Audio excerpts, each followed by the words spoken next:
Narito tayo muli sa Scene Rundown Channel. Ngayon panoorin natin ang palabas na Retribution.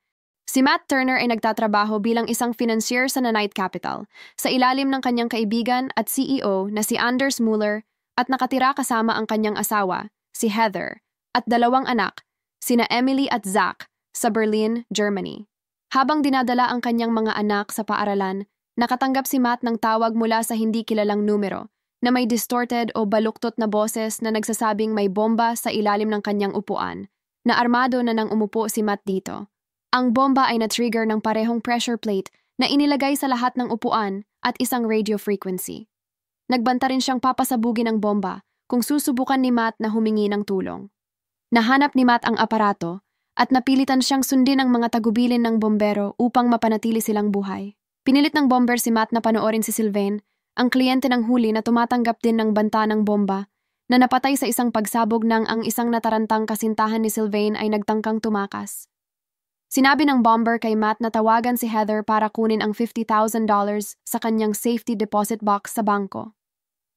Matapos makuha ito ni Heather, binago ng bomber ang plano sa pamamagitan ng pagsasabi sa kanya na ibigay ang pera sa lalaking nakasuot ng asul na suit. Kapag ginawa niya, dumating ang mga pulis at inaresto ang lalaki.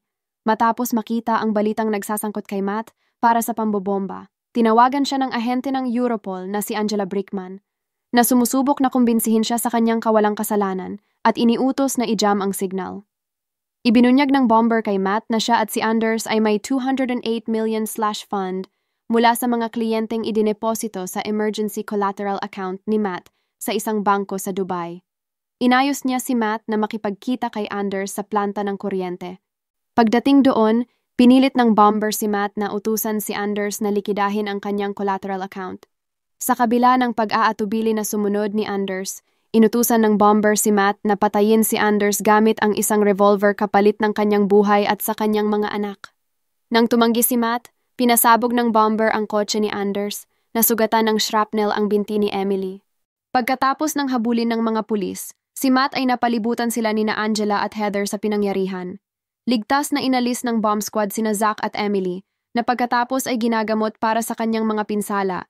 Pagkatapos nilang mapagtanto na ang pressure plate ay matatagpuan lamang sa ilalim ng upuan ni Matt, so dalawa lang ang paraan para pasabugin si Matt kapag umalis siya sa upuan ng kotse o i-detonate ng cellphone and bomba.